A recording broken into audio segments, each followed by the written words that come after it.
She walked into the courtroom to mop the floors, just like every night for the past 11 years. But tonight, her name was on the docket. As the woman who outmathed a tenured professor and exposed a buried scandal no one saw coming. Cameras rolled, judges stared, and as the first email surfaced, the entire room gasped.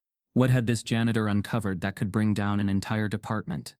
Before we deep dive into this interesting story, subscribe to our channel and tell us where are you watching from. Share in the comments below. The hallways of Layton University's mathematics department were always polished. Not just clean. Polished. Waxed twice a week. Corners scrubbed with a toothbrush if needed. The vents above the whiteboards dusted even when no one would look up. Marsha Ellison made sure of that. She arrived before dawn. Her sneakers never squeaked. Her cartwheels were always greased. She knew how to vanish into her duties. At 38, invisibility had become her armor. She wore it like a uniform over her uniform. Navy blue janitorial jumpsuit with the stitched patch. M. Ellison. Professors passed her without eye contact. Students scrolled through phones while she emptied their trash. She knew which faculty left empty coffee cups on ledges, which students left energy drink cans tucked under chairs, and who thought her job didn't deserve a thank you. But she didn't complain. Not once. Because once, a long time ago, she thought she'd have a nameplate on these doors. Not a mop in her hands. Room 3B held the heaviest sting. The calculus hall. The air always smelled like chalk and hot electronics. The projector made a low whir that she could hear even from the hallway. Every time she passed it, she remembered. At 17, she'd dreamed of teaching in that room. She had ranked nationally in math competitions. The only black girl in rooms full of privileged white boys. She'd aced AP Calculus BC in junior year and submitted an independent paper that applied differential equations to model housing inequality. Her math teacher had cried reading it. He wrote her a glowing recommendation letter. But Layton University didn't accept her. The admissions rejection had come in a thin envelope. A polite paragraph said they were over-enrolled and encouraged her to reapply next year. But the truth slipped out when a white classmate with lower scores and no extracurriculars got in and admitted he'd been offered a merit scholarship. Marsha never reapplied. Her mother had 3 jobs. Her younger brother needed care. She shelved her dreams and took the first job that paid. And when Layton contracted janitorial work 10 years later, she applied needing health insurance. Her first week, she cried in the supply closet, not because the job was beneath her, but because the math building felt like a museum of what could have been. 10 years in, no one had ever asked her what she used to want. They called her Miss or Ma'am, but never Marsha. Then came that Tuesday morning. It was 9:40. She had just emptied the trash bins from room 3A and was wheeling her cart past 3B when she heard her name. No, not her name. Her job title. You ever notice how she lingers outside like she understands what's on the board? A voice snickered. Male, nasal, loud enough to carry. Marsha stopped. The door to 3B was cracked open. Maybe she's trying to count how many times she has to mop the same square foot. Another voice replied, followed by chuckles. She knew those voices. Dr. Byron Skeels, head of the math department, nationally published, faculty icon, and next to him, his favorite grad assistant, Colin Trask, who once left a coffee spill for her to clean, then told a student, that's what taxes are for. Honestly, Skeels said, if she even knew what a limit was, I'd retire on the spot. More laughter. Marsha didn't move. She kept her hand on the cart. Her chest rose slowly, not from anger, not yet, from something colder, that familiar internal freezing when someone reminds you exactly where they think you belong. She probably thinks integrals are some kind of floor polish, Colin added, cackling at his own joke. Marsha exhaled through her nose, quietly. She should have moved on. She'd heard worse. Once a visiting researcher asked her to fetch him a key, thinking she was administrative staff. Another time, a student handed her a crumpled assignment, assuming she was a TA. But this felt different, because they weren't talking to her. They were talking about her, like she wasn't real. She took one small step closer to the door. I heard they're opening the internal math challenge again, Colin said, sounding annoyed.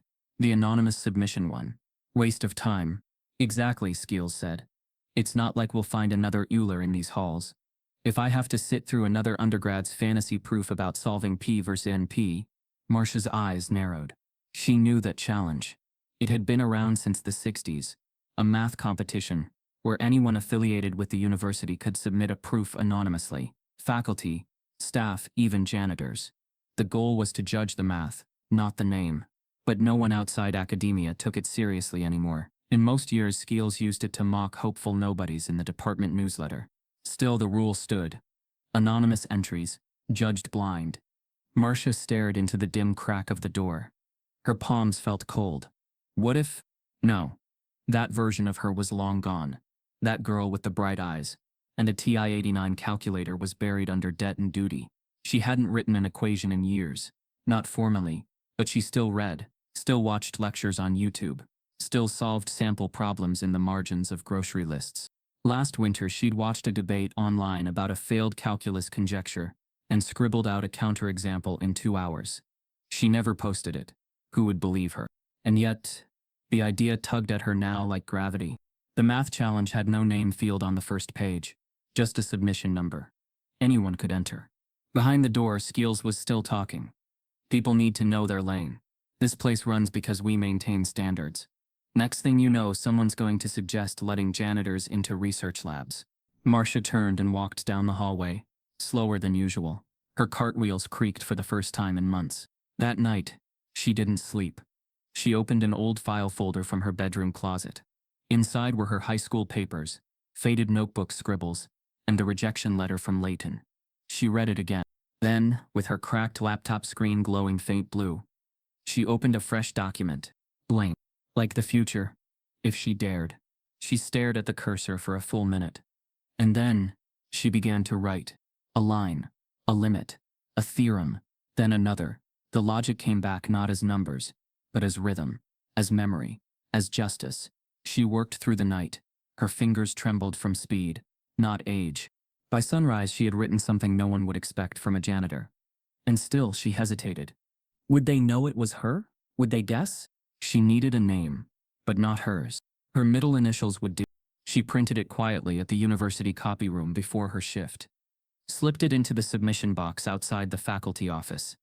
No one looked twice, but the paper was there, waiting. As she stood silently behind the lecture hall door, what she heard next would reopen a wound she thought had healed years ago. Dr. Byron Skeels adjusted the cuffs of his tailored shirt as he leaned back in the high-backed chair inside the faculty lounge. His laughter echoed off the old wood-paneled walls, mingling with the scent of burnt espresso and dry marker ink. I swear, he said, shaking his head as he took a sip from his monogrammed mug. These people think that just because they're around academia, they've absorbed it through osmosis. The janitor, what's her name? Ellison? She was literally standing outside the lecture door again today like she was eavesdropping on a graduate seminar. He chuckled, his voice loud, sharp. Maybe if she knew derivatives from detergent she could contribute. A few professors nearby offered uneasy smiles. Some laughed outright. A few stayed silent. One, Professor Lin from the statistics department, shifted uncomfortably in his seat but said nothing. It was the sort of joke you didn't challenge at Leighton, at least not if you valued your career. Skeels thrived on his reputation. He was a man of numbers, but his ego operated entirely in unquantifiable metrics: reverence, compliance, fear. His lectures packed with first-year students who scribbled down every word like gospel. His columns in academic journals, cited by those hoping to curry favor. Even the Board of Regents deferred to him when discussing curriculum changes. Leighton's brand of prestige was etched in men like him, white, well-spoken, smug in their assumed superiority. But what he didn't know, what none of them knew, was that 15 years earlier, he had received a submission in a peer-reviewed journal that he'd publicly dismissed as naive and amateurish. He'd written a lengthy critique filled with high-minded language and passive-aggressive footnotes. What he left out of that critique, what he buried under academic buzzwords, was that he hadn't been able to disprove the paper. He simply hadn't understood it. And that paper had been written by a young black woman from a district his colleagues didn't think could produce scholars. That paper had been Marsha's. Back then, she'd submitted it under the encouragement of a community college professor who believed in her. She'd waited months for feedback, only to receive a rejection and a link to a blog where Skeels had mocked increasingly delusional hobbyists who attempt real mathematics without training. She had read it twice, feeling the sting of a man who didn't know her name but had defined her worth in a single breath. She never submitted anything again.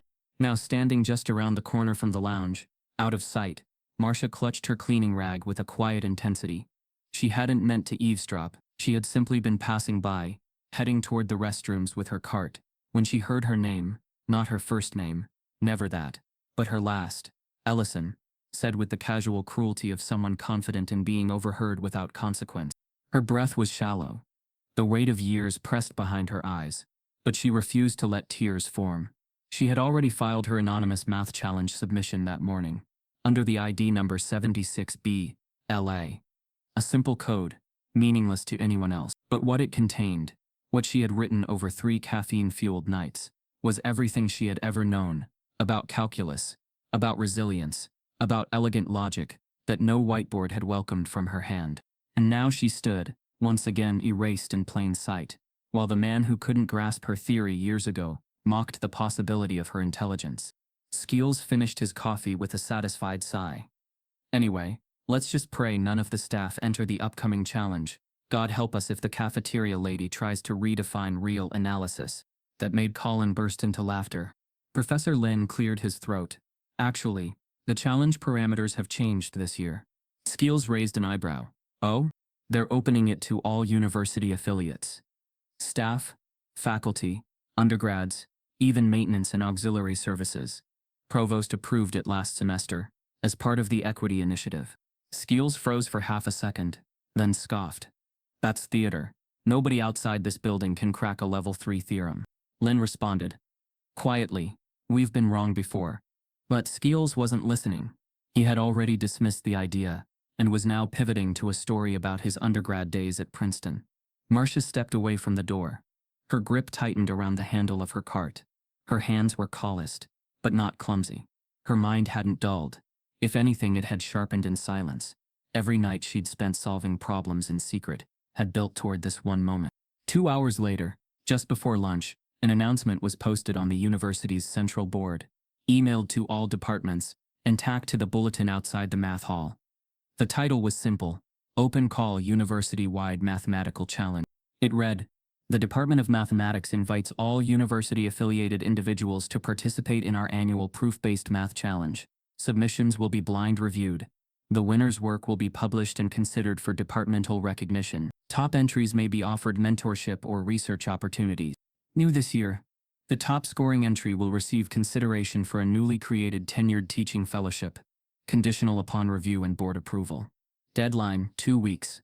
All entries must be anonymous and submitted under the assigned code ID provided at registration. The crowd around the bulletin grew quickly. Some students laughed, others murmured in excitement, but a few, like Jordan Mays, a junior engineering student and the only black male in advanced calculus, read the notice and glanced down the hall where Marsha stood, wiping the glass on a display case. He noticed her eyes flick briefly to the paper, then back to her work. He opened his mouth to say something, but she was already moving, cart gliding, her gaze firm and unreadable. Inside the faculty lounge, Skeels read the announcement with a dismissive grin. "I'll tell you what," he said to Colin.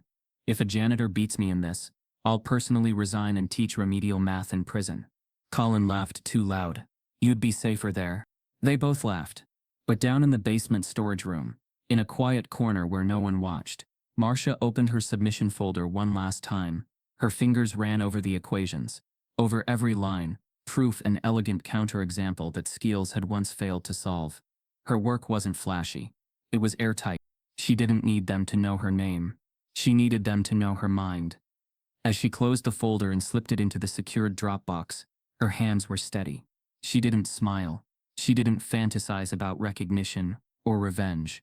All she wanted was for the math to speak for itself. But as she walked back to her cart, her ID badge clipped to her chest, she didn't notice the security camera above the hallway tilt and zoom in. Someone in admin had flagged her submission code as coming from a non-academic user, and that someone had just sent an email to the dean's office, marked suspicious entry. That afternoon, a notice went up. The university was holding an open math challenge, judged anonymously, with a tenured spot on the line. Marsha Ellison still remembered the number, her childhood zip code in the south side of Cresville, Illinois, a number that had followed her like a silent verdict. In the spring of her senior year, she'd filled out over a dozen college applications, but Layton was the one she'd wanted most. The math department there was nationally ranked, and they had just added a new fellowship for underrepresented students in STEM. She had everything they said they were looking for: 4.0 GPA, top AP scores, extracurricular math club president, regional competition wins, and a personal essay that her counselor said made her cry. And yet the envelope that arrived from Leighton was thinner than the others. Inside was a letter with perfect kerning and no warmth. While your application was impressive, due to the high volume of qualified applicants and limited space in our freshman class, we regret to inform you. She remembered the weight in her chest as she read it in the kitchen. Her mother frying eggs nearby, humming softly. Marsha didn't say a word. She folded the letter neatly and tucked it back in the envelope. 2 weeks later, a white student from her AP calculus class, Mark Jacobs, whose test scores were lower and who'd never once solved a non-textbook problem without help, walked into the school lobby, waving his Leighton acceptance letter. "Got the full ride," he beamed. Marsha had nodded, smiled, and congratulated him. But inside, something had broken. The following week, during an advisory meeting, she overheard the assistant principal speaking candidly to a guidance counselor in the hallway, just outside the cracked office door. "Those top-tier schools, they'll admit 1 or 2 from our district just for the brochure," he said. "They don't expect our kids to actually stay. Students from this zip code don't survive places like that." Marsha never told anyone she'd heard it, but it stuck. She stopped opening the other acceptance letters. Didn't apply for the scholarship her math teacher had saved a link for. By June, she had enrolled in a local community college, commuting from home, and picking up a night shift at the grocery store to help with bills. Her dream of becoming a professor dimmed, replaced by a quiet hope that maybe one day, she could at least teach at a middle school. She excelled in every math course the community college offered. Her calculus professor, Dr. Kellerman, once told her she had a gift for abstract logic that most PhDs don't have. He urged her to apply to graduate school. She never did, because no matter how far she got, her zip code always came back, not just geographically, but emotionally. In the way her name was pronounced in interviews. In the way fellow students would ask if she'd ever been outside of Cresville. In the low expectations people placed on her that she internalized over time. By 23, her mother was ill. Her brother had gotten into trouble and needed legal help. The bills were relentless. Marsha took a job at a call center, then moved into custodial work when the pay and benefits were better. By 30, she was at Leighton, not as a student, not as a professor, but as a janitor. Every night for the past 8 years, she'd cleaned the same buildings that once told her she didn't belong. And every time she emptied a trash bin outside a faculty office, she read the names on the doors. Names of men who had published lesser papers than the one she had written at 19. Names of people who'd walked into rooms she had once dared to dream about. But she'd never let go of math. It lived in her the way music lived in someone who had never touched a stage. She saw patterns in rainfall, equations in the way the vacuum cord looped. She memorized proofs in her head while mopping halls. Sometimes, when no one was watching, she'd write problems on the back of receipts and work them out in the break room. Still, the past haunted her. One afternoon, she found an old file folder in her bedroom drawer while looking for her tax documents. Inside was a faded photocopy of her original college essay, the one she had written for Leighton. The last paragraph read, "I don't want to study math just to solve equations.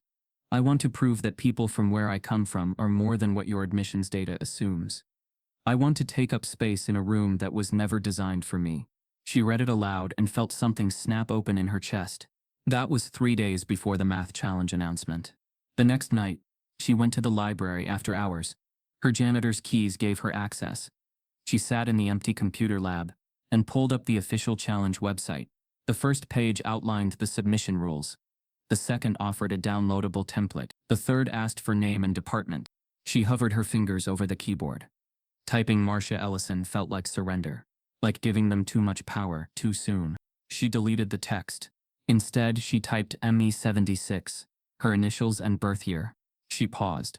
The cursor blinked, almost expectant. She clicked Submit Request. The system responded with a generated entry code. It felt cold, meaningless. Perfect. Later that day, she printed the entry form at the staff copy machine near the boiler room. She folded it carefully and slid it into a manila envelope with her proof draft, the one she'd written in pencil on repurposed computer paper, and then retyped with meticulous precision. She read through it one last time. The logic was sound. The solution was elegant. the kind of elegance Skeels wouldn't expect from hands that scrubbed baseboards. But the moment that stayed with her most wasn't when she hit print. It was when she wrote those last lines on the final page.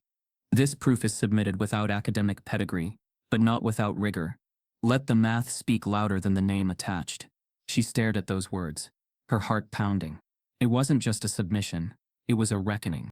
A second chance to walk into a building that once told her no, not through the back door with a mop, but through the front with her mind. She slipped the form into the designated drop box outside the math department office, the same office that had once mailed her a rejection letter without knowing her name, only her zip code. This time, they wouldn't know her name either, only the weight of her mind. But inside the department office, a graduate assistant named Colin noticed something on the system's back end. One submission from auxiliary services. He smirked, flagged it, forwarded it to Dr. Skeels, with the subject line, interesting. Now, 21 years later, she printed a submission form, but signed it with initials, not her name. The folder sat in the middle of the long mahogany table, surrounded by the top minds of Layton's mathematics department. 18 submissions had made it to the final review round, but only one, submission ID 76BLA, was passed around in stunned silence. Professor Lin was the first to speak. This proof is extraordinary. It reframes the existing approach to divergence in a completely original way. I've never seen someone use series convergence limits to address structural modeling like this. A few heads nodded, some more reluctantly than others. The room was uncharacteristically quiet for a faculty review. Normally these sessions were tense, filled with quiet competition and subtle digs. But today, a rare shared feeling was emerging. Awe. Dr. Byron Skeels leaned back in his chair and tapped a pen against the side of his jaw. The elegance here is undeniable, he said, voice low. This isn't just correct, it's philosophical. The author understands not just what math is, but why it moves the way it does. Professor Abrams, the youngest tenured professor in the room, added, whoever this is, they've got the mind of a theorist. I'd bet this author has multiple publications under their belt. Skeels nodded slowly, eyes narrowing with curiosity. We might be looking at a hidden gem, possibly even recruitable. This kind of thinking doesn't come out of nowhere. Then the graduate assistant, Colin, who had been quietly typing notes in the corner, cleared his throat. Actually, I was doing back-end tagging for submission tracking. Since we're offering a fellowship this year, admin needed to categorize who submitted what departmentally for HR compliance. The room turned toward him. I know we're supposed to keep things blind, but Colin hesitated, then smirked. The system flagged the submission as coming from auxiliary services. Skeels raised an eyebrow. Auxiliary services. Yeah, Colin said, trying not to laugh.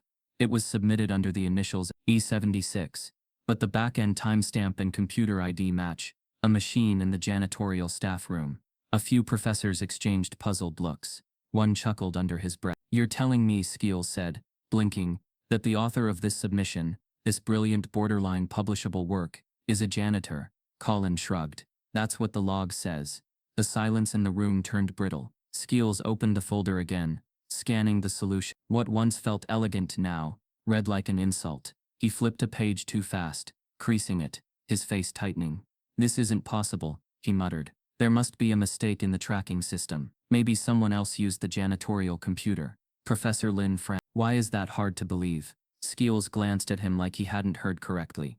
Because this level of mathematical sophistication requires years of formal training. You don't mop floors by day and compose symphonic proofs at night. Genius doesn't have to wear a blazer, Lin replied quietly.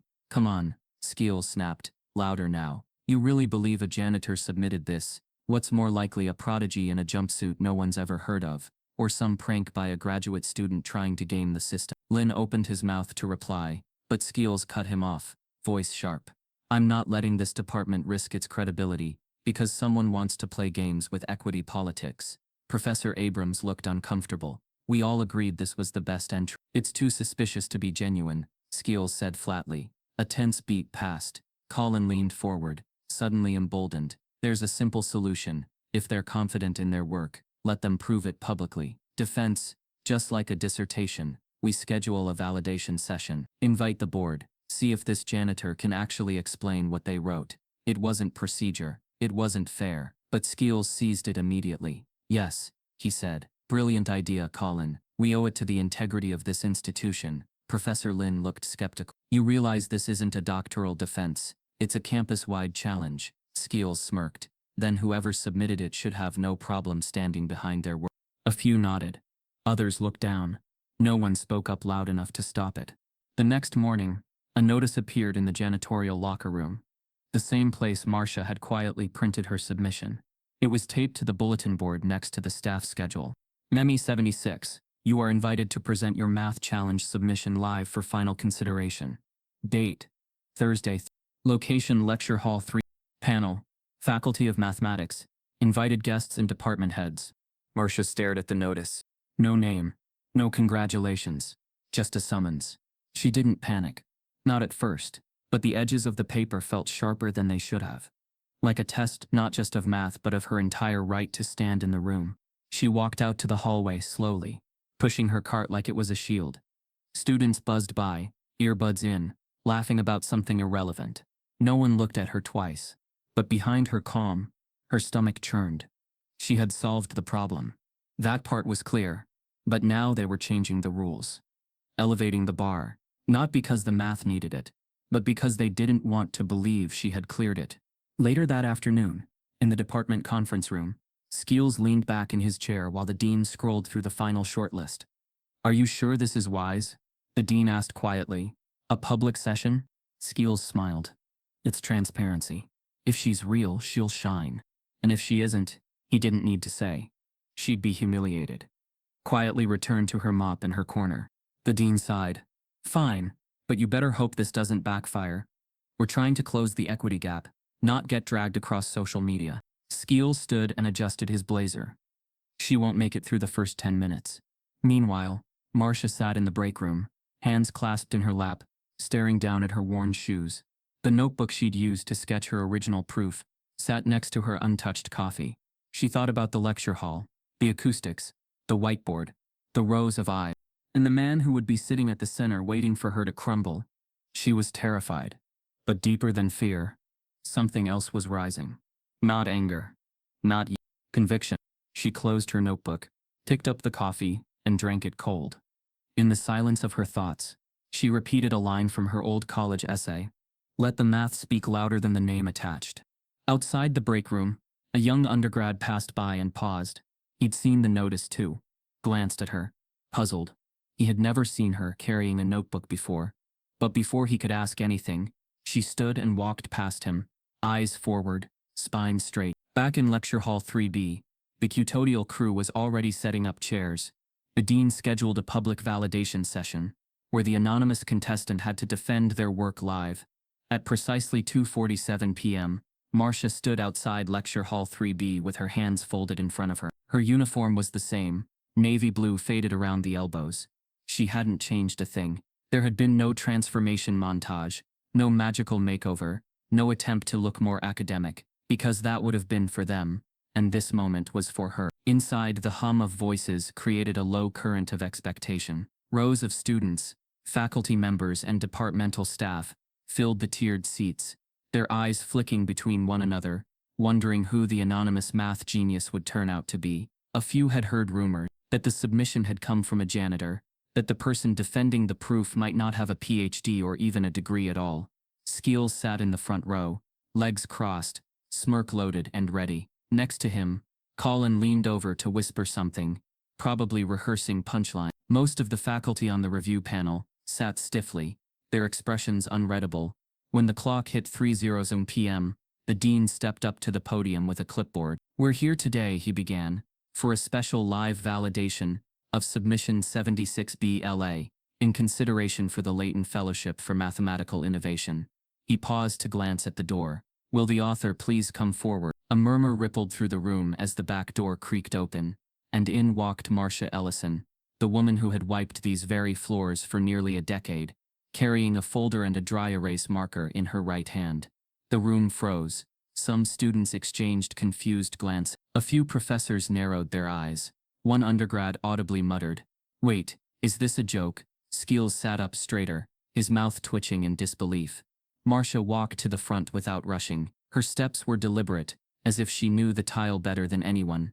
Because she did. She approached the whiteboard calmly, set her folder on the desk beside it, and turned around to face the room. No one clapped. The dean cleared his throat. Miss Ellison, correct? Marsha nodded. Yes. You are the author of submission. Yes, she said again, voice steady. A snort came from somewhere in the audience. Someone stifled a laugh. The dean glanced at the review panel. You may begin when ready. Marsha uncapped the marker and turned to the board. Her hand hovered for a second, then began writing. The first symbol landed like a strike of lightning. She didn't start with the basic premise. She went straight to the heart of the proof. An unconventional entry point that used non-obvious logic to cut through years of flawed attempts from the department. Her strokes were clean, her lines confident. She switched colors mid-step to isolate a sub-theorem, and wrapped it with an arrow that redirected the entire room's understanding. There were no slides, no dramatic speeches, only math, and it was brilliant. The faculty members leaned in, trying to track her reasoning. Skeels blinked rapidly, squinting at the notation. He whispered something to Colin, who was now frowning. Marsha explained each segment with clarity, but not oversimplification. She didn't condescend or oversell. Her voice was soft, focused. Every word served a purpose, not to impress but to reveal. What she revealed was elegance, precision, genius. She was halfway through the whiteboard when a voice broke the silence. Excuse me, said Professor Halbrun from the Applied Math Division. He raised a hand, eyes sharp. This step here, he gestured to a section she'd just written. Isn't that an incorrect transformation of the limit? Marsha turned toward him. It would be, if I were transforming it directly. But I'm not. I'm isolating the behavior of the subsequence and using it to redefine the boundary conditions. That's why I split the series in two paths. You'll see the convergence in the final segment. Halbrun frowned, unsure. The explanation was correct, but it had arrived from a source his brain hadn't been trained to accept as authoritative. She resumed writing. Another professor raised a question. She answered it before he finished asking. The dean looked surprised. The students began to shift from confusion to curiosity, to something approaching awe. And then, as she reached the final segment of the board, Skeels stood up. Wait, he said, his voice slicing through the air. Let's pause right there. Marsha turned around, marker still in her hand. Skeels didn't walk to the board. He walked to the podium and grabbed a microphone. Before we go any further, he said, addressing the entire room, I think we owe it to the academic community to ask how this presentation came to be. A wave of tension passed through the audience. She claims to have written this. Skeels continued, but we have no academic record, no peer-reviewed publications, no institutional credentials. This challenge was designed to highlight underrepresented excellence, not reward unverified claims. Professor Ling shook his head subtly, but didn't interrupt. Skeels turned toward Marsha. Would you be willing to tell us where you received your training, your degrees? Marsha didn't flinch. I don't have a degree. The room shifted again. Then I find it hard to believe, Skeels said slowly, that someone without a degree could produce a proof of this complexity without outside help. Collaboration perhaps, or unauthorized assistance. There it was. The accusation veiled just enough to sound procedural, but sharp enough to draw blood. Marsha's jaw tightened. I didn't have assistance, she said. This is my work. Skeels raised his eyebrows. Performative skepticism painted across his face. Of course. Then perhaps you'd be willing to submit your notebooks, your scratch papers, the process behind the proof. I already did, Marsha replied. That's not what I mean. I mean evidence of the work, not just a final draft. We need to verify authenticity. The audience was now holding its breath. Professor Lin leaned forward. Byron, if this were a graduate student, would you be asking the same thing? Skeels didn't look at him. If this were a graduate student, I'd already know their credentials. Marsha spoke again, louder this time. I understand why this makes you uncomfortable. Skeels finally looked at her. Because the math is solid, but the packaging doesn't fit your expectation. I've walked past your office for 10 years. You've never once looked me in the eye. The room went dead silent. Skeels opened his mouth to speak, but the dean cut in. That's enough, he said firmly. We're not going to litigate identity today. We're here to evaluate mathematical merit. Marsha turned back to the board. She wrote the final step. A silence deeper than any applause followed. Until suddenly, Colin stood up. I have something to say, he announced. Everyone turned. Skeels looked confused. Colin stepped forward, holding a printed email, the one he'd sent Skeels the day before. This proof may be more than just original, he said, his voice shaking slightly. I checked the submission metadata again, and I ran a deep search. There's something else. He handed the email to the dean. The dean read it. His eyes widened. This proof was submitted once before, 15 years ago, under a different name. It was rejected. Skeels froze. The equations she began writing would silence the room, but one professor's interruption would change everything. The air in lecture hall 3B had thickened to the density of courtroom tension. Every eye was on the whiteboard, or more accurately, on the woman standing in front of Marsha Ellison, still in her janitorial uniform, had just laid down the final line of an equation that should not have come from her hand, at least, not according to every assumption sitting in that room. From the back of the hall, a voice pierced the silence. No way she knows that, the student whispered, not realizing the room was quiet enough for everyone to hear. Heads turned. A few chuckled awkwardly. Others didn't know how to respond. The equation on the board wasn't just advanced. It was the kind of math that only shows up in graduate-level seminars on fluid dynamics and nonlinear systems, multivariable calculus, with a precision that bypassed most of the faculty's ability to improvise. This wasn't YouTube-learned algebra. This was genius, and it came from a janitor. But the disbelief in the student's voice wasn't rooted in logic. It was in skin. It was in uniform. It was in gender. It was in zip code.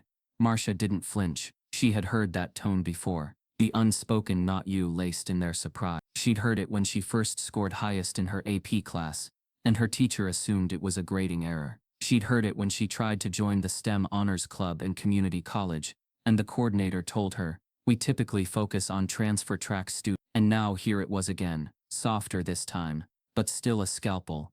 Dr. Skeels leaned forward in his chair. He wasn't even pretending anymore. He was studying her not as a mathematician, but as a threat. Something didn't fit. The math was too good, the person too wrong. He had taught this subject for over 2 decades, had published 3 books, and advised 6 doctoral candidates, none of whom had shown the kind of insight now scrawled across the board in dry erase marker. She's memorized it, someone muttered near the front. Probably copied it, or someone coached her, said another, gave her the solution. Professor Abrams, who had previously championed the submission, was now silent. She stared at the board, troubled, not by the math, but by what came next. If Marsha had written this herself, it would redefine how they evaluated genius. If she hadn't, it could tear the department apart for the opposite reason. Marsha turned back to face them. If anyone would like me to rederive it, she said clearly, I can start from the original formulation. She walked to the far edge of the board and drew a boundary box, then began again, not to repeat herself, but to show the logic from the ground up. This time she explained it as she went, like a seasoned lecturer. Her cadence was calm, precise, but not rehearsed. She took a nonlinear differential equation, separated the variables, and began demonstrating the shift in dimensionality. Skeels stood slowly. I'm sorry, he said, his voice carrying across the room, but I'm not willing to continue this charade. The dean looked up from his notes. Byron. No, Skeels interrupted, turning to the audience. This is absurd. You're telling me we believe a custodian with no degree, no academic history, no peer-reviewed publications, not only wrote this, but is capable of walking us through it like a tenured scholar. Marsha kept writing. She's reciting, Skeels said, pointing, not solving. This is theater. You want me to solve something live? Marsha asked, without turning. Skeels ignored her. He turned to the dean. We're opening ourselves to public embarrassment. The moment this goes viral, and it will become the joke of the academic world. How long before someone asks how a janitor just restructured the approach to gradient fields better than our own faculty? Maybe they should ask, Professor Lin said, finally breaking his silence. But Skeels had already taken out his phone. He dialed a campus extension, holding it to his ear. This is Dr. Skeels. I need security at Lecture Hall 3B. We may have an incident of academic fraud in progress. A ripple of gasps and disbelief moved through the room. Wait, what? Professor Abrams said, stunned. You're calling security? The dean asked, alarmed. She's stolen someone's work, Skeels snapped. This isn't just academic dishonesty. It's impersonation of an academic. She doesn't belong up there. Marsha slowly set the marker down. Not from fear, from fatigue. She turned to face the room fully, for the first time. Stolen, she repeated. That's funny. Because 15 years ago, I submitted this exact proof to a national journal, under my full name. I was told it was naive and lacked context. That rejection came from the editorial board that Dr. Skeels sat on. Silent. Marsha reached into her folder and pulled out a yellowing sheet of paper. She held it up. This is a copy of the rejection letter. And this, she flipped the page, is the handwritten draft I sent with it. Same equations, same logic. 15 years ago. Skeels stepped back. His mouth twitched slightly. Colin rose from his seat in the back, eyes wide. I checked the archive, he said slowly. It's true. Submissions in 48 to key matched the structure line for line. Skeels reviewed it. The dean turned pale. You reviewed and rejected it, he asked Skeels directly. Skeels didn't answer. His jaw was tight. He looked at the board, then back at Marsha, then back at the board. You knew this existed, the dean said. You buried it. I didn't know who she was then, Skeels muttered. But you knew it wasn't wrong, Marsha said, her voice flat. You just didn't like where it came from. Security entered through the side doors. 2 guards, confused, looked around the room. One approached the dean. We got a report of a disruptive individual. There's no disruption, the dean said sharply. Stand down. The guards looked at each other, then slowly backed off. Marsha picked up the marker again. Skeels took a step forward. You're not walking away from this without verification. I'm not walking away at all, she replied. You can put me under any microscope you want, but don't pretend this is about academic standards. This is about the fact that I'm not what you think genius looks like. Then she looked at the dean. You asked for proof. I gave it. You asked for a mind. I showed you mine. What else do I need to do? Shine shoes to be taken seriously. The dean didn't answer. The audience was still. Even the ones who had doubted her now watched with a kind of reverent silence. Because what had just happened was no longer about math. It was about exposure, not of an institution, but of a mindset, one that had let Marsha mop their floors while her mind gathered dust. Skeels, now visibly shaken, turned toward the panel. This is a disgrace. If we validate this, we rewrite the boundaries of academic process. Professor Lin looked up at him and said quietly, maybe that's exactly what we need. Skeels clenched his jaw, then turned and stormed out. But he didn't go far. Because just outside the hallway, his phone buzzed. It was a message from his publisher. Subject line, urgent media inquiry regarding dismissed proof from 15 years ago. Dr. Skeels stood up and called for security, claiming academic fraud. The whiteboard still bore the ghost of Marsha's final line. The equation that now stood as both proof and provocation. Around her the air hadn't cooled. It had simply paused. Every breath, every glance, every heartbeat in the hall seemed suspended in that quiet moment after truth lands, but before power decides what to do with it. The 2 campus security guards, still uncertain, began stepping forward again. Their movements were hesitant but directed, not toward anyone else in the room, only her. Marsha turned her head slightly, her eyes not wide with fear, but dull with something older. She didn't protest, not yet. This wasn't the first time she'd been asked to leave a space without having raised her voice. Not the first time people in uniforms moved toward her like she was a problem. Not a person. Skeels, arms crossed, watched with smug satisfaction from the side. This isn't a lecture anymore, he said loudly. It's unauthorized use of space. If she's not removed, we set a precedent that anyone can walk into this room and pretend to be qualified. The dean sat stone-faced at the front, caught in a storm he hadn't expected to escalate so fast. His hands were folded in front of him, jaw set. He looked to the guards, then to the math faculty, waiting for someone else to break the tension. But it wasn't a professor who did. It was a student. 3rd row, right side. A young black man in a faded hoodie, wide-eyed, trembling, who stood before he could even second-guess himself. I watched her tutor me last year, he shouted. Every head turned. The guards paused mid-step. Even Skeels looked thrown. The student's voice cracked from nerves, but he didn't sit down. That woman helped me pass calculus too. I was gonna fail out, and she stayed after her shift. Every night, she drew on napkins, broke it down for me, like nobody else ever did. The room murmured, scattered whispers cutting through the stillness like dropped pins. The student's name was Jordan Mays, a junior mechanical engineering major, the only black student in his cohort.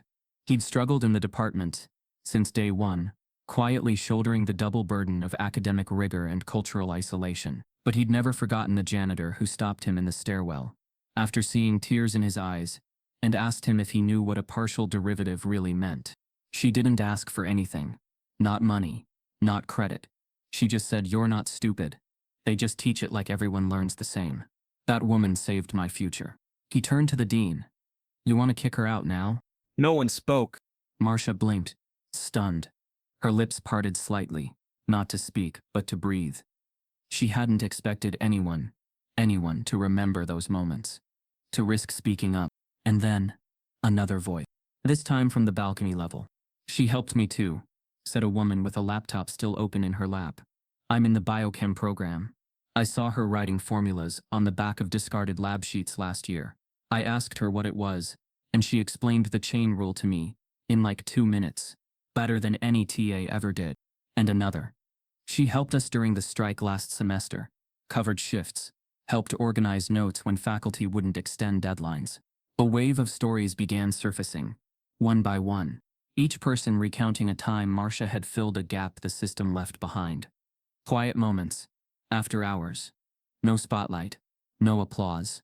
But suddenly, under the fluorescent lights of Lecture Hall 3B, her unseen legacy was unfolding in real time. Skeels looked ready to boil. "This is absurd. You're all being manipulated by..." "By what?" Professor Lin finally snapped, rising from his seat. "By proof? The students who don't fit your narrative. Byron, stop pretending this is about procedure." The dean stood up now too. "That's enough. All of you sit." The crowd quieted again. Marsha hadn't moved. Her marker was still in her hand, though it trembled now, just slightly. The dean looked at her, eyes heavy. "Miss Ellison, please take a seat for now.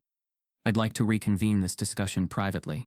Marsha nodded once, slowly, and stepped away from the board. She walked to the side of the room, the guards no longer following her. The dean turned to the faculty panel. "You two, all of you. Conference room C. Now." Skeels opened his mouth to protest, but the dean raised a hand sharply. "Byron, don't test me." The faculty began filing out in silence. Students stayed behind, murmuring in quiet disbelief, some already texting, others filming again now that the tension had cracked wide open. Colin remained in his seat, his eyes never leaving Marsha. There was something different in his expression now, not pity, not contempt, but uncertainty, as if his entire understanding of the hierarchy had just shifted by a degree he didn't know how to measure. As the door to the lecture hall closed behind the faculty, Jordan approached Marsha. She looked up at him, finally. "I'm sorry," he said quietly. "I should have said something sooner. Before all this." She smiled gently, tired. "You said it when it mattered." He nodded, then handed her his notebook. "If they don't let you finish, I want to see the rest." Marsha stared down at the blank page. No one had ever asked to see her thoughts before. And then, suddenly, a twist no one expected. A voice from the doorway. "I need to speak to the panel." Everyone turned. It was Professor Edwin Pollock, retired, 82 years old. He hadn't set foot in Lecture Hall 3B in over 6 years. But there he stood, weathered briefcase in hand. "I reviewed that paper," he said, 15 years ago, "and I've kept something I think you all need to see." The dean, surprised, stepped aside to let him in. Pollock raised his voice. "If you're going to decide her future behind closed doors, then so be it. But you better take the truth with you." The dean paused the session and called for a closed-door meeting that would pit truth against tenure. The heavy oak door to Conference Room C clicked shut behind the last faculty member, sealing the room in a silence that was anything but neutral. At the long table, tenured professors took their seats in uneven rhythms. The air smelled faintly lemon-scented wood polish, and beneath it, the faint tension of old battles, ones that usually ended in quiet compromises, never confrontations. But today, the confrontation was already breathing down their necks. Marsha Ellison sat at the far end of the table, quiet, poised, her hands folded in her lap, her janitor badge still clipped to her shirt. Visible, undeniable. She hadn't taken it off. She didn't need to pretend to be anything else. Her math had already spoken, but her presence still unsettled the room, especially Dr. Byron Skeels. He didn't sit. He stood near the window, arms folded, the sunlight outlining his silvered temples like a halo of self-appointed authority. Let's not pretend this is about the math anymore, he said coldly. This is about the image of the institution. The dean raised an eyebrow. Explain. Skeels turned to face them fully. We are a nationally ranked university. Our math department is a beacon of academic integrity and intellectual prestige. Having a janitor, someone with no degree, no peer-reviewed history, become the face of a university fellowship, it undermines everything we've built. Marsha remained still. Byron, said Professor Lin, you're talking about an institution, not a cult. It's supposed to evolve. It's supposed to uphold standards, Skeels fired back, not pander to emotional politics or social media outbursts. The dean interjected, calm but firm. She solved a theorem, not with a slogan, with math, and she may have solved it by memorizing someone else's work, Skeels said. Let's not forget the possibility that she had access to prior drafts, or informal help, or that this was engineered to spark outrage and create a media moment. She submitted anonymously, Lynn pointed out. No one knew who she was until you tried to get her removed. Because I care about this department's legacy. Skeels' voice was rising now, not with volume, but venom. He pointed toward Marsha without even looking at her. People like her can't represent this institution. It's a mockery. We don't put uncredentialed staff in front of the national academic community and call it equity. We call it a farce. A long silence followed. Marsha didn't look at him. She stared at the grain of the table. The dean's face was unreadable, but Professor Edwin Pollock cleared his throat. Slow, steady. Let me ask you something, Byron, Pollock said. What do you call it when someone without the credentials still outperforms the credentialed? What do you call it when someone proves their merit with action, not affiliation? Skeels chuckled bitterly. A statistical anomaly, or a well-coached performance. Pollock opened his briefcase with a quiet click. The leather creaked as he pulled out a weathered manila file. Do you remember this? He asked, sliding the folder to the dean. Inside was a printed manuscript, dated March. Title, Reframing Nonlinear Convergence in Boundary Shift Equations. Author Marsha Ellison. Attached was a rejection memo signed by the editorial board, including one notation in red ink, handwritten, under the comments section. Lacks institutional credibility. Cannot verify educational background. Unclear author identity. Possibly an amateur. Skeels shifted in his chair. Pollock turned to him. That was your handwriting. Skeels said nothing. The dean picked up the manuscript, flipping through its pages. His eyes widened as he reached the midsection, the exact same core logic Marsha had used in her proof. The language was a bit rawer, the formatting less refined, but the brilliance was unmistakable. She solved this 15 years ago, Pollock said. And you didn't fail to see it. You chose not to. Skeels' jaw twitched. That's not fair. That submission didn't have an academic affiliation. We're not in the business of validating street math. Len leaned forward. Then maybe we should be. I'm not going to apologize, Skeels said stiffly. It's not about her race or her job title. It's about the precedent. The academic world is already hostile to rigorous standards. If we start elevating every outlier with a compelling sob story, we'll drown in mediocrity disguised as inspiration. Marsha finally spoke. Her voice was low but unwavering. You didn't reject me because of the math, she said. You rejected me because I didn't come dressed in the language you were trained to respect, because I wasn't already sitting in the chairs you deemed worthy of hearing, because your image of brilliance didn't look like me. Skeels snapped. I've reviewed thousands of papers. I don't have time to coddle every emotional grievance buried in an abstract. It's not emotion, she said. It's experience. You've spent your career convincing yourself that only the polished deserve to be heard. But sometimes polish is privilege. No one interrupted her. You call it street math, she said. But what do you think Newton was doing when he invented calculus? Sitting in a university chair? Or solving by candlelight during a plague? Genius doesn't wait for permission. It finds a way.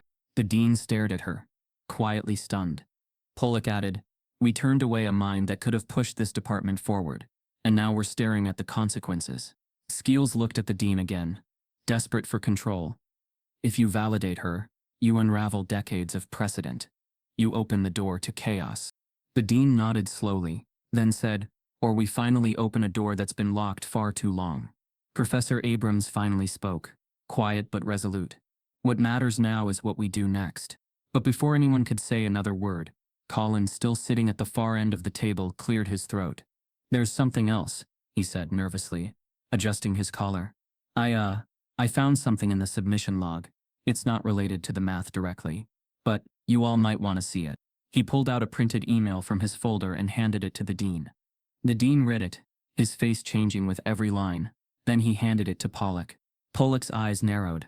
This is Skeels, sending internal communication about the challenge before submissions were even due, referring to it as a PR stunt, and suggesting he would neutralize any wildcards. Skeels froze. Colin added. And there's metadata that shows he tried to flag certain entries based on the IP address, including hers. Skeels' face turned a pale shade of red. The dean turned to him, slow and steady. Did you attempt to sabotage this review process? Skeels opened his mouth but no words came out. The silence inside that room was louder than any accusation. And then, a knock. The door cracked open. A staff member poked her head in, her voice shaking. There's media in the lobby, she said. News crews. Students are live streaming. They're calling it the Janitor Genius Scandal. The room spun into motion. But then, a buried file was pulled out. One that proved Dr. Skeels had once failed the same theorem Marsha just solved. The storm brewing inside Conference Room C was now far beyond academic tension. The air was heavy with exposed egos, compromised ethics, and a decades-long injustice unraveling in real time. The dean, standing near the head of the table, still held the printed email Colin had just handed him. Skeels' words in plain ink: neutralize any wildcards. But what no one expected was that the most damning evidence hadn't even been presented yet. Marsha reached into her satchel, the one that looked far too ordinary to be holding anything of value in a room like this. With quiet fingers, she pulled out an old plastic folder, brittle from age, corners fraying. She didn't rush. Her movements were measured, the kind of care reserved for things that matter because the world never gave them the recognition they deserved. She placed it on the table and opened it slowly, revealing a scanned photocopy of a letter printed on crisp white paper. The university's official letterhead faded, but recognizable. The rejection letter, dated July 11th, addressed to M.E. Lawson, her legal name, before she had reverted to her mother's surname, Ellison, after her passing. Dear M.E. Lawson, it began, thank you for your submission to the Journal of Theoretical Mathematics. After internal review by our editorial board, we regret to inform you that your work cannot be accepted at this time. Below the signature, Byron A. Skeels, editorial advisor. But it wasn't the letter itself that shifted the atmosphere in the room. It was what came next. Marsha pulled out a folded sheet of paper. A photo print of her original handwritten proof, annotated in pencil. Margins filled with tiny notes, side references, and at the very bottom, a quote from her high school teacher: never dim your mind to fit someone else's darkness. She laid it next to the printed version of her recent challenge entry. Professor Lin picked it up, comparing the two side by side. His lips parted slightly. These are identical, he said. Not plagiarized, not paraphrased. Identical, word for word, logic for logic. Professor Pollock leaned over his shoulder, squinting. She wrote this as a teenager, he asked quietly, more to himself than the room. Back when you all called it amateur, Marsha said, her voice low but clear. She didn't say it to accuse, though she had every right. She said it like a fact, the kind that doesn't need embellishment to land like a hammer. Skeels sat still, a bead of sweat breaking just above his collar. The dean looked from the letter to Skeels, then back again. You wrote this rejection. Skeels exhaled sharply, like someone trying to spin a narrative before anyone else spoke. That was standard policy. We didn't have proof of educational credentials. The editorial board. The board didn't write this. Pollock interrupted. You did. You sent this letter. You reviewed the draft. And you dismissed it. I dismissed it because it lacked formal citations. Skeels snapped. The ideas were raw. Anyone can throw symbols on a page and make it look impressive to amateurs. But you understood it, Lynn said. Even back then, didn't you? Skeels didn't answer. The dean leaned forward slightly. Why wasn't this flagged for further review? Why not suggest mentorship or resubmission? If a 19-year-old with no resources submitted a nearly flawless theorem, why wasn't that seen as extraordinary? Skeels' silence was louder than denial. Then, Marsha spoke again. Not bitter, not performative, but honest. Because back then, people like me weren't expected to originate brilliance, just to absorb it. And when we showed up with something of our own, the assumption was either plagiarism or a fluke. No one disagreed. Professor Abrams, who had remained quiet since the incident in the lecture hall, finally sat up straighter. She brought receipts, she said softly. The kind we always say we want. Documentation, proof, process. She didn't just show up with answers. She showed up with history. Skeels started to speak, but the dean cut in first. HR, the dean said to his assistant quietly. I want Skeels' contract and all editorial affiliations pulled. Now. The room stilled. Skeels looked stunned, as if the consequences were only now beginning to dawn on him. He had spent his entire career insulated by prestige, the type that shields men like him from the very policies they enforce on others. But today, his own paper trail was turning into shackles. Colin watched in silence, then finally asked, how many other submissions got rejected like that? Marsha answered, eyes still on Skeels. Enough. That word hung like a warning. Because she wasn't the only mind who had ever been erased before it had a chance to write its name in ink. The dean sat down, folding his hands. This isn't just a disciplinary matter anymore, he said. This is institutional misconduct. We buried a mind, and we let you, Byron, act as gatekeeper for too long without accountability. Skeels bristled. You're going to destroy my career over an old letter. No, the dean said. You did that all by yourself. Professor Lin leaned toward Marsha, his voice more gentle now. How long have you kept that proof? She paused, glancing at the paper again. Since the day it came back in the mail. I kept thinking maybe I was wrong. Maybe it wasn't as good as I thought. Maybe I wasn't. Abrams looked at her. And when did you stop believing that? 3 weeks ago, she said. When you reopened the math challenge and said it would be judged anonymously. Lynn nodded. And that's when you decided to trust the process. No, Marsha said. That's when I decided to test it. The room fell into another long pause, the weight of her words landing clean. Then the dean stood, slowly, and faced the panel. We'll reconvene in an hour, he said.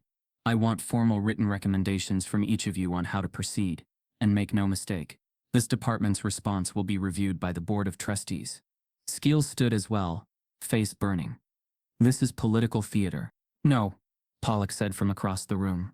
This is justice. The academic kind. Marsha said nothing as they began filing out. She didn't need to. She'd already said everything with the proof. But just as she stood to leave, her phone buzzed in her pocket, a number she didn't recognize. She answered quietly, stepping into the hall.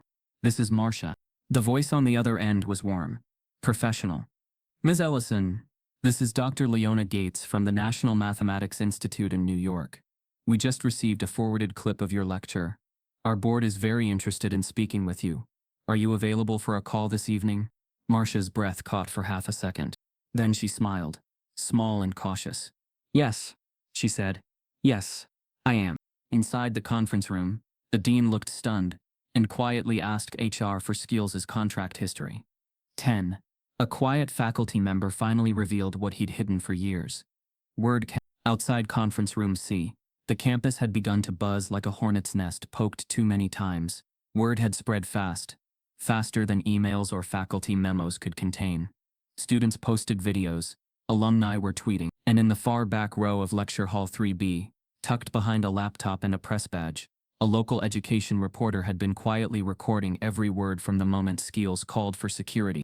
Inside the conference room, though, the mood hadn't softened, it had deepened.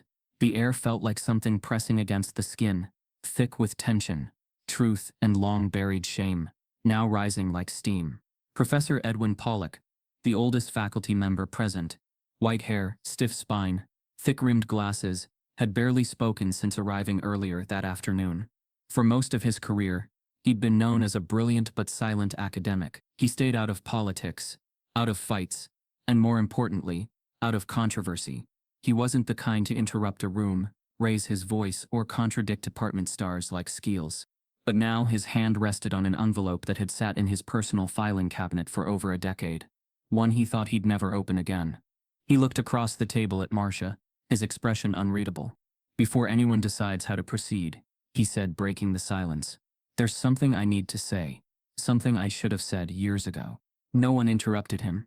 He slowly pulled out the envelope and opened it, revealing a set of printed memos, notes, and internal communications. He unfolded one, a single-page typed document, with official university letterhead.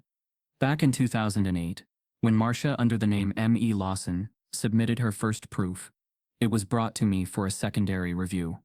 Not for quality control, but for policy concerns. Policy? Professor Abrams echoed, brows knitting. Pollock nodded, sliding the paper to her. It was labeled image risk.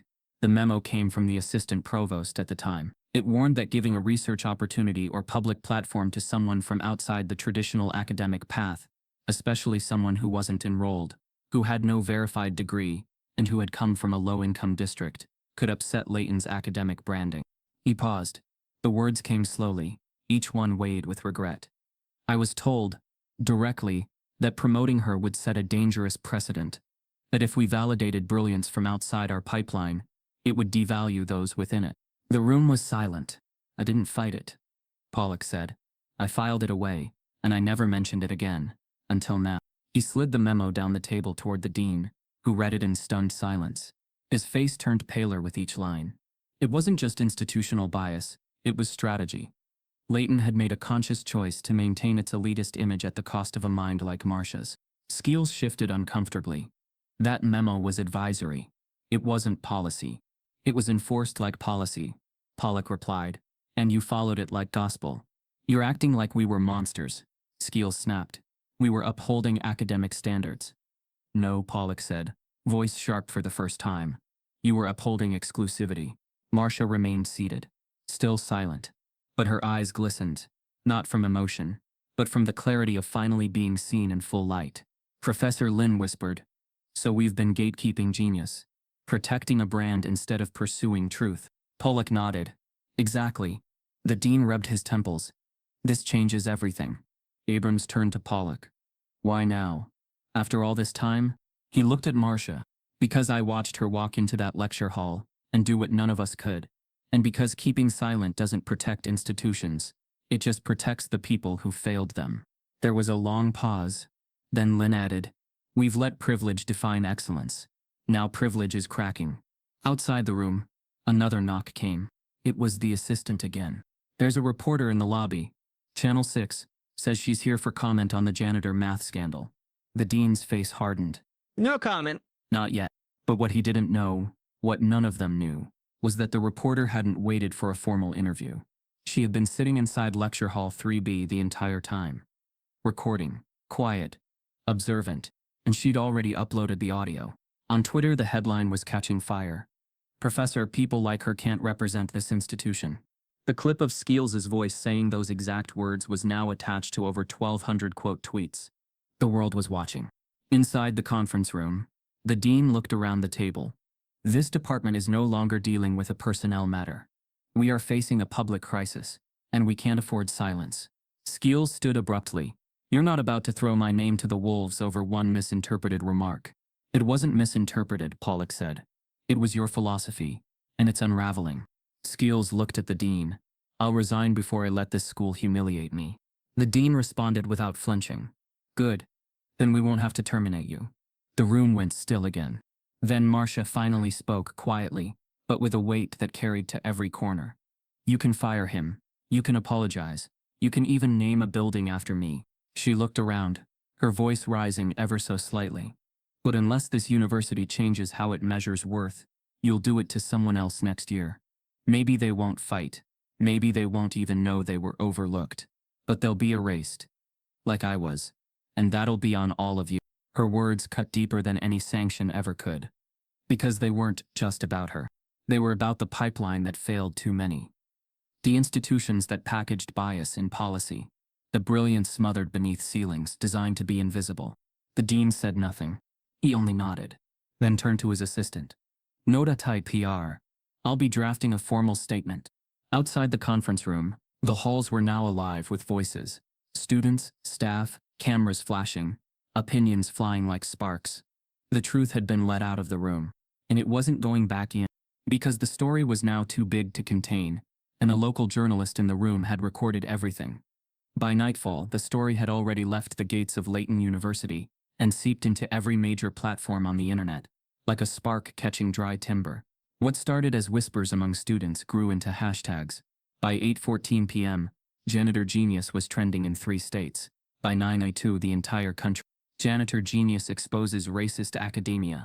She solved what professors couldn't, and they tried to silence her. They laughed until she wrote the final line.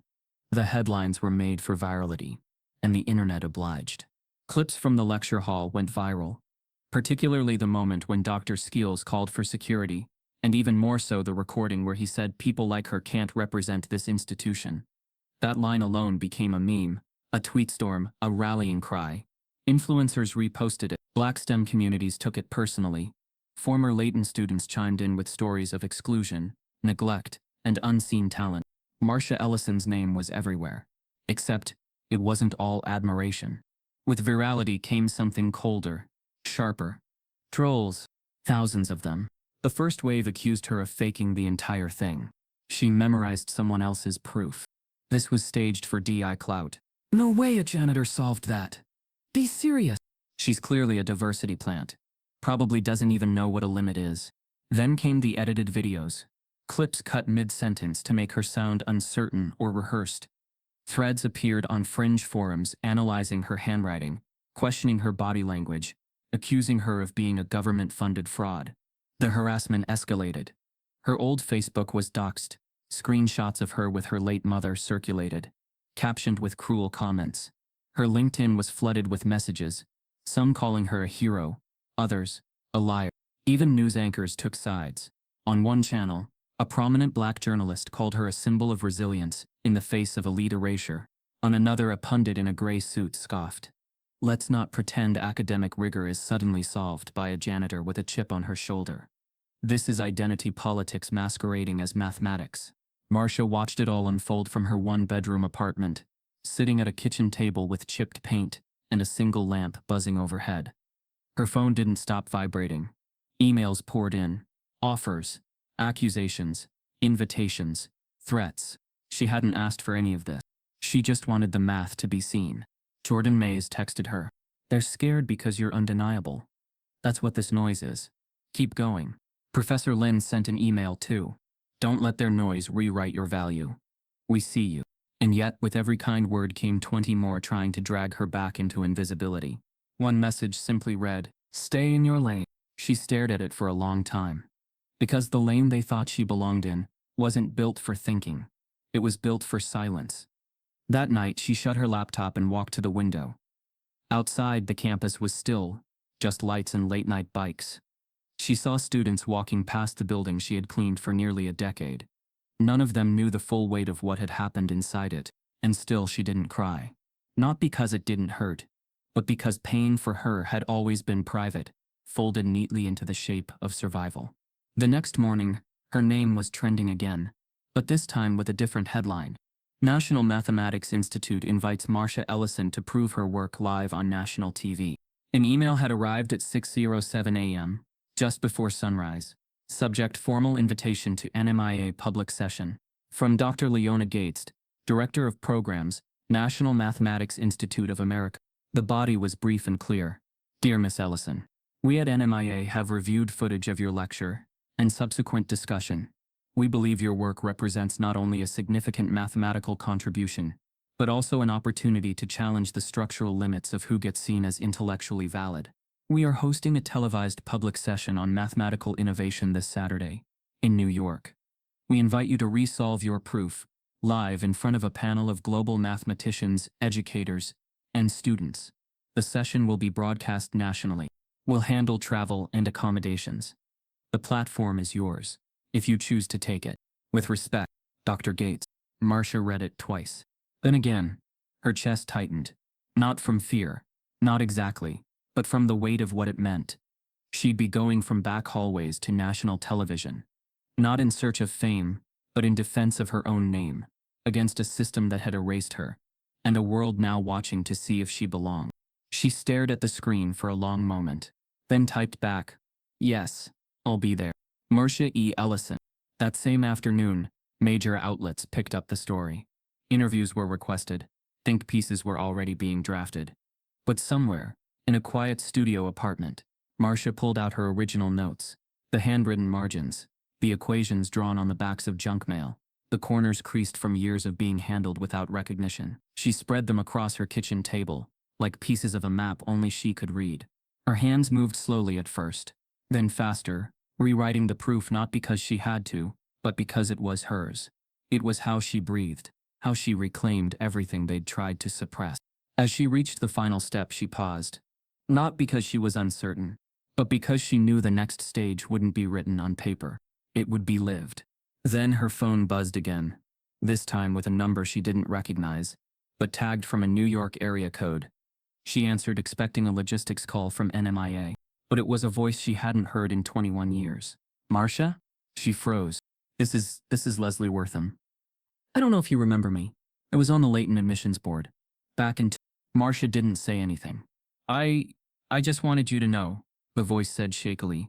You weren't rejected because you weren't qualified. Your file was flagged. You were recommended. But we were told to prioritize certain districts, safer districts. You were denied a chance you had already earned. I'm sorry. I should have said something back then. Marsha sat in silence. I'm sorry, the voice repeated. She closed her eyes. There it was. Confirmation, not just from the paper trail, not from public shaming, but from a mouth that had once held the gate closed. She whispered, "Thank you." The call ended. Marsha sat still for a long time. Then she picked up her notebook and began again, not to prove, but to prepare. Then a math institute in New York invited her to resolve the theorem. Live on national TV. The studio lights were unforgiving, hot, bright, and unblinking. A single spotlight illuminated the whiteboard in the center of the stage, like it was sacred.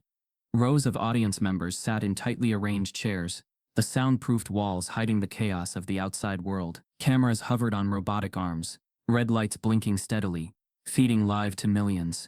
And standing just off stage, behind a curtain and a velvet rope, was Marsha Ellison. Her palms were sweating. The stage manager whispered to her, "You're on in 30 seconds." She nodded but said nothing. Her eyes were fixed on the board ahead, clean, untouched, waiting for her to prove again what she had already written, already survived, already lived. The email from the National Mathematics Institute had promised a live session focused on academic transparency and public engagement. But what it really meant was, don't mess up. The world is watching. And it was. Every news outlet had tuned in. Social media platforms were already exploding with hashtags. Even the Leighton University emblem had quietly been removed from Marsha's online bio in the days leading up. No statement, just distance. She adjusted the cuffs of her sleeve. Underneath, her wrist still bore a faint scar from the cleaning solution that had once burned through her glove in the math building janitor's closet. Her uniform had changed, but the memories hadn't. The voice of the announcer rang through the auditorium. Please welcome Ms. Marsha Ellison, independent mathematician and finalist of the National Challenge Series. Applause. It was polite, not thunderous. Supportive, but cautious, the kind given to someone who hadn't yet proven whether they belonged. She walked out slowly, her heels muffled by the acoustic padding beneath the stage. The room darkened around her. All focus, all pressure, pointed at the whiteboard. She picked up the marker. It felt heavier than it should have. Or maybe it was her hand, slightly shaking, just enough for her to feel it in her bones. For a moment, her vision blurred. She wasn't 38 anymore. She was 17 again, sitting in a cramped counselor's office while a man in a buttoned shirt said, "You're talented, Marsha, but Leighton is very competitive. Students from your school don't usually succeed in that kind of environment." She remembered the fluorescent flicker above her head, the poster behind his desk that said, "Believe in yourself." A joke, really, considering the subtext of his smile. And now, here she was. She stared at the blank board. Just right. But her fingers hesitated. The silence in the room stretched. Not long, but long enough. Then she lifted the marker. The first line was clean. A partial derivative symbol, elegant and curved. The next, a boundary condition. Then a transformation notation. The math wasn't hard. Not anymore. She'd lived with it for years. Solved it in the break room. Dreamed it in mop closets. Whispered it into silence because no one else would listen. But this room wasn't just about solving. It was about permission. About reclaiming the right to be heard. She continued writing, her voice now carrying softly through the room. Let's begin with the behavior of the function near the limit. If we approach it as a closed boundary, we limit our flexibility. But if we redefine the outer condition, she paused, flipped to a fresh section of the board, and continued, gradually pulling the audience in. The math flowed. The rhythm returned. Her hand steadied. Somewhere in the third row, Dr. Leona Gates nodded silently, arms crossed, expression unreadable. She had staked her institution's credibility on this session, and she knew what was at risk. Marsha continued, line by line, logic stacked atop logic, each layer building toward the solution, like the quiet rising of something undeniable. She explained it plainly, but never simplified it. The audience, academics, students, skeptics, began leaning forward. At the midpoint, the first unexpected shift happened. A man in the back row raised his hand.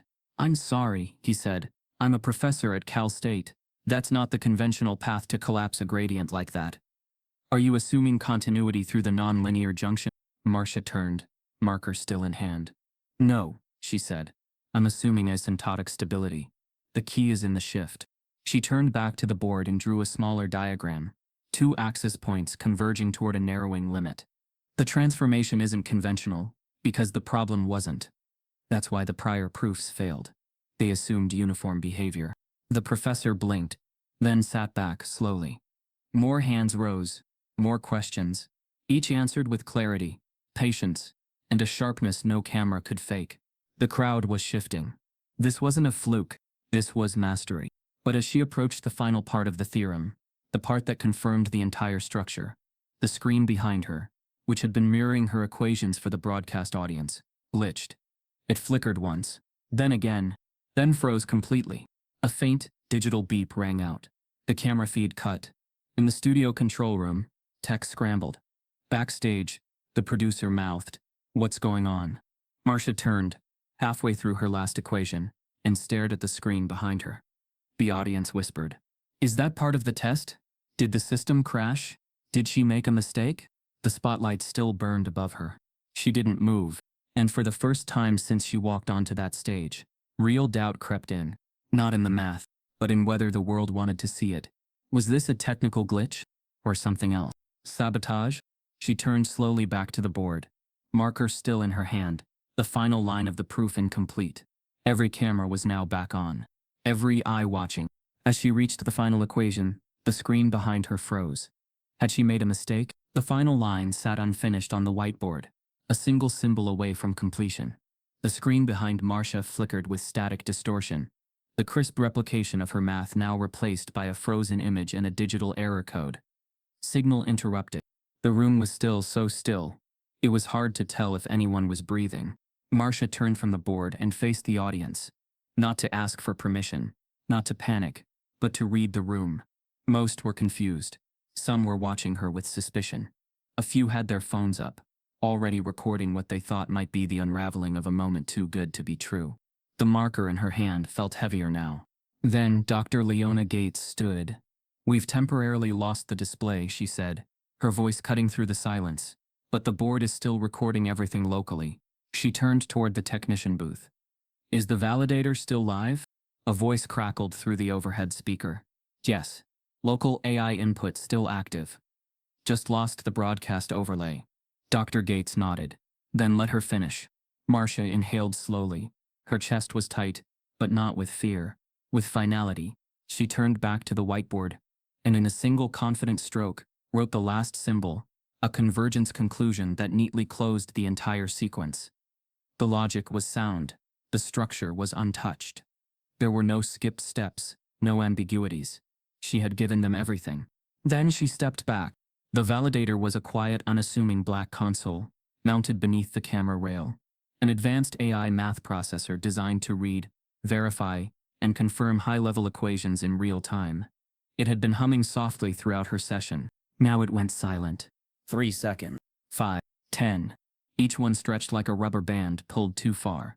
Marsha stared at the machine, her hands clasped in front of her. Her stomach was flipping. Her throat was dry. She had done everything right, and yet some small, invisible thread of dread crept in, a familiar whisper. Maybe they'll still find a way to say it isn't enough. 13 seconds. 14. Then, a soft, sharp beep. The console blinked once. Then again. Then a bright green icon pulsed onto the screen. For a beat, there was only silence. Then the crowd exploded. Cheers erupted from the audience. Not polite applause, but raw, unfiltered, thunderous response. Some stood, Some whooped. Cameras flashed. Professors exchanged looks of disbelief, admiration, or in some cases, grudging acknowledgement. Someone in the back screamed, "She did it," like they'd just witnessed a buzzer beater in a championship game. Dr. Gates let out a quiet breath, a breath she hadn't realized she was holding.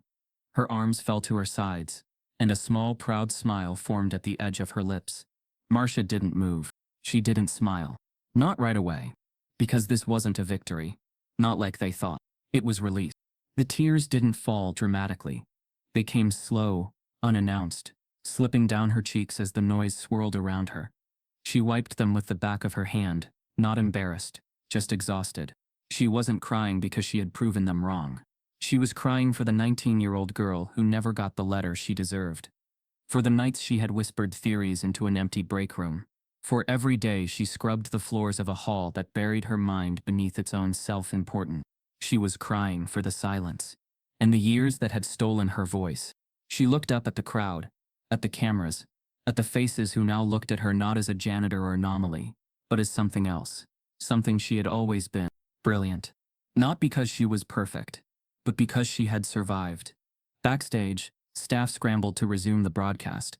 Technicians tapped headsets, and anchors lined up for immediate post-session interviews. But the show didn't matter anymore. The proof had already spoken.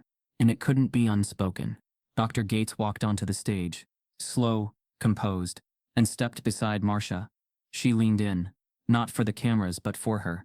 "You changed something today," she said quietly. Marsha nodded. "I hope I did." Gates turned to the audience and raised her hand. "Ladies and gentlemen, as director of the National Mathematics Institute, it is my honor to formally recognize Miss Marsha Ellison's work as not only valid, but groundbreaking. She has shown what true intellectual merit looks like when you strip away the privilege, the gates, and the assumptions." The audience clapped again, louder. And Gates added, "I would like to announce that our board has unanimously voted to offer Miss Ellison a visiting fellowship, with full funding, research resources, and a public platform should she wish to accept it." A murmur of excitement moved through the crowd. Then all eyes turned to Marsha. She looked at Gates, then at the crowd, then down at the marker still in her hand. She smiled softly, the first real one of the evening. "I'm honored," she said into the mic. "Truly. But if I accept, I have one condition." Gates blinked. "Anything." Marsha paused, then said it clearly, her voice strong, quiet, firm. "I want the power to decide who gets to walk through the next open door." The audience stilled again, not from confusion, but from understanding. She continued, "It's not enough to fix the system when the system's only been good to you. It has to be rebuilt for the ones it left behind. The next black girl with a math notebook and a mop in her hand shouldn't have to go viral to be seen." Dr. Gates nodded slowly, absorbing the gravity of the moment. Marsha added, "Give me a seat, but don't give me silence. I want mentorship, access, and hiring input. Or I'm walking away." A beat. Then Gates extended her hand. "Deal." The audience clapped again, but quieter now, reverent. Because they had just watched, not only a mind win, but a soul rise. But as Marsha walked off stage, the crowd cheering behind her, a phone buzzed in the pocket of one of the NMIA board members seated in the front row. He glanced at the screen, frowning. Subject, urgent. Objection filed against fellowship offer. From Byron Skeels. The board offered her a position, but she had one condition. The applause hadn't faded before Marsha was already thinking 2 moves ahead. She stepped off the stage, leaving behind the echo of her proof, and a trail of stunned academics still processing what they'd witnessed. The moment was historic, but she had no interest in history for history's sake. She wanted impact. Now, backstage, producers scrambled with clipboards, camera crews reset for post-interviews, and board members began preparing for a press conference. But Marsha didn't stop to bask in congratulations. She removed her mic, handed it back to the technician, and walked straight toward Dr. Leona Gates, who stood near the dressing room hallway. "I meant what I said," Marsha told her. "If this fellowship's real, and not just a press token, I want hiring power." Gates nodded without hesitation. "Then let's write that into your contract." Marsha paused. "And I want a fund for black girls in math.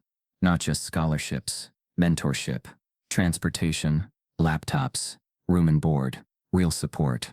Because some of us don't need theory lessons. We just need a way in. Gates smiled.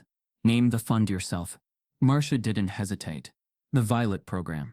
She hadn't said that name in years. Violet was her mother, the woman who had worked 3 jobs and died believing her daughter would never get a seat at the table. By noon the next day, the Violet program was already trending on Twitter. It wasn't a PR stunt. It was a revolution in slow motion. The NMIA made it official. Marsha Ellison would serve as a visiting fellow of Applied Mathematics and Equity Integration. She would oversee a new initiative pairing underrepresented young women in STEM with academic mentors, provide early research access, and most controversially, she would be granted veto and recommendation rights over 3 incoming departmental hires per year. The announcement split the academic community like a fracture line. One half celebrated. The other seethed. Is this academia or activism? One conservative columnist barked during a cable news segment. We're allowing emotional bias to determine hiring now, but Marsha didn't flinch. She released her own statement to counter the noise. This isn't about emotional bias. This is about unbiasing an institution that's been emotionally invested in whiteness, elitism, and exclusion for decades. No more geniuses mopping floors while frauds teach theory. The quote was shared thousands of times, but it wasn't the virality that shook Leighton University. It was what she did next. Her first hire. Her choice was not from an Ivy League, not even from a top-tier state school. It was 26-year-old Keisha Grant, a brilliant statistician from a 2-year community college in Detroit, who had never published but had built open-source statistical models for urban housing solutions in her free time. When the committee saw her application, one of the senior reviewers whispered, "This one's raw." Marsha replied, "So was I. Give her a board and a marker." The second hire? A black trans woman from rural Georgia, who had dropped out of college after 3 professors misgendered her during oral exams. Marsha found her publishing anonymous mathematical theory breakdowns on Reddit under the name Tangent Queen. And her third hire, a former high school teacher, Latina, Bronx raised. With no PhD but with a proven track record of teaching complex calculus to kids who'd been told they'd never pass pre-algebra. Credentials don't guarantee brilliance, Marsha told the board. But brilliance always deserves credentials. Supporters rallied. Detractors seethed. And in the middle of it all, from the ruins of his reputation, Dr. Byron Skeels emerged. He hadn't spoken publicly since the validation session went viral. Leighton had suspended him pending a formal ethics review, and his publisher had delayed 2 of his upcoming textbooks. For weeks he'd watched from the sidelines as his name was gradually scrubbed from websites, removed from panels, and uninvited from conferences. But he wasn't done. 1 week after the Violet program launched, he filed a formal federal lawsuit, naming Marsha Ellison, the NMIA, and Leighton University as defendants. The accusation? Discriminatory hiring practices and reverse academic oppression.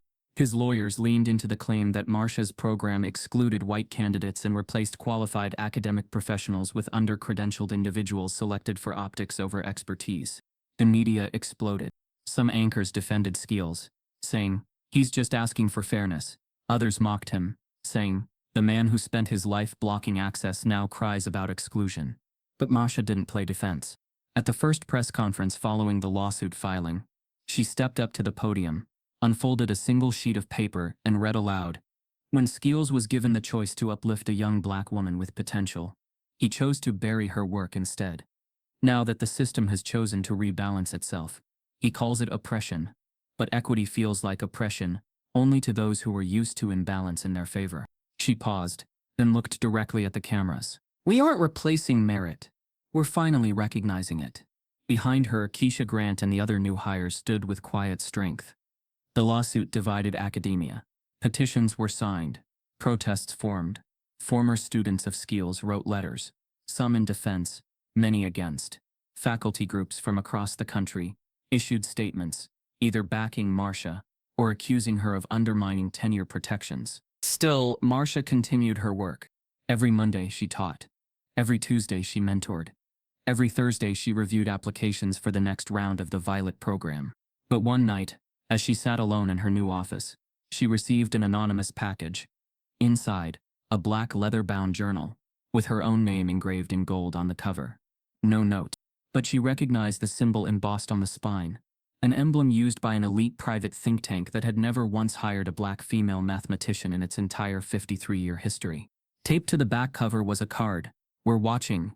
Your proof turned heads, but your hires are turning power." She stared at it for a long time, then picked up her phone. She called Gates. "We need to tighten security protocols," Marsha said, "and put whistleblower protections in place. Not just for me, for everyone we bring in." Gates didn't hesitate. Already underway. But Dr. Skeels wasn't done. He filed a formal lawsuit claiming discrimination. From the first day of litigation, the courtroom hearings transformed into a battleground, not just of law but of symbols. The gallery, once filled with polished suits and quietly nodding trustees, overflowed with students, media, activists, and even former janitorial staff bearing signs. "Math belongs to all minds. Expose the bias. Thank you, Marsha." Dr. Byron Skeels sat behind his legal team, looking smaller than ever in a suit pressed too tight. His brow ran lines all day.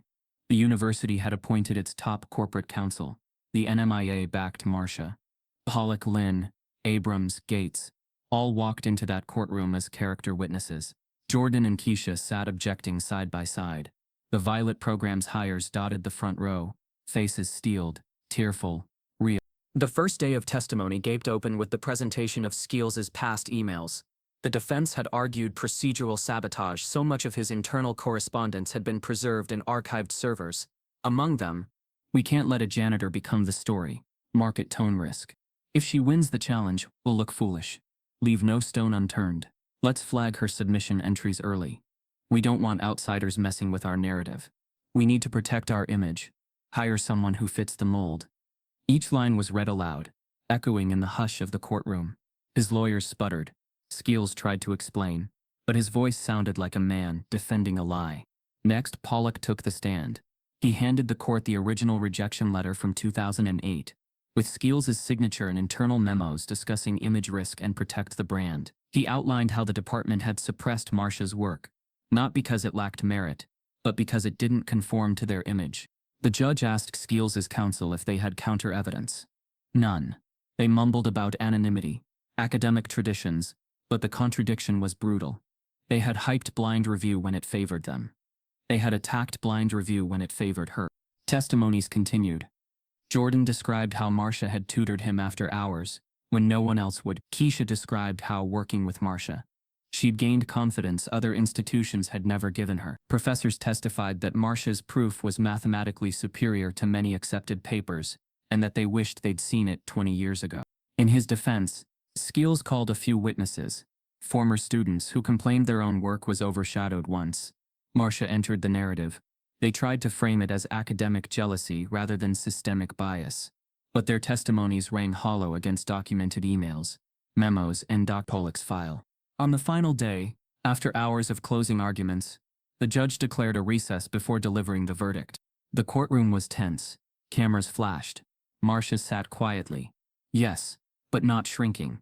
She looked around at all those who had stood for her. Staff, students, faculty, and the quiet strength in their eyes echoed deep inside her. When court reconvened, the judge read pages of findings. He laid out how Skeels had abused privilege, manipulated review processes, suppressed unorthodox submissions based on racial and institutional bias, and interfered with fair evaluation. He cited emails, memos, testimonies, and the duplicate proof from 2008, showing the same line-by-line match. Then came the ruling. Skeels loses. He is terminated from Layton, forfeits tenure, loses administrative roles, and is banned from academic publication panels for 5 years due to ethical violations. Layton University is ordered to rename the math department's flagship building, formerly Skeels Hall, to the Marsha Ellison Mathematical Center. A public apology must be issued, with homecoming ceremonies and student dedications. The Violet program must be sustained and funded continuously for at least 15 years. The courtroom erupted in applause. Some wept. The defense slumped. Skeels sat with his face unmoving, his legacy decimated in public record. After the ruling, reporters jostled toward Marsha's side of the courtroom. She walked out into a sea of lights, a crowd pressing forward. Microphones thrust, students chanting her name, cameras spinning. She paused at the threshold, looked over Layton's stone facade, and knew something had changed forever. She turned, pointed upward at the newly unveiled sign, Marsha Ellison Mathematical Center. Gates, Lynn, Pollock, Abrams flanked her, smiling, blinking against brilliance made visible. Marsha spoke softly into a handheld mic. Today isn't just for me. It's for the ones who never got to walk through doors like this. It's for the voices drowned, the minds erased. You used to walk past me without seeing me. Now students walk through doors I opened. The question is how many other Marshas are still unseen. Some truths don't need a podium. They just need someone brave enough to speak when the world stays silent. She didn't ask for revenge. She asked to be seen. If you've ever been overlooked, unheard, or dismissed because of who you are, type yes. If you believe in justice, and subscribe if this broke your heart.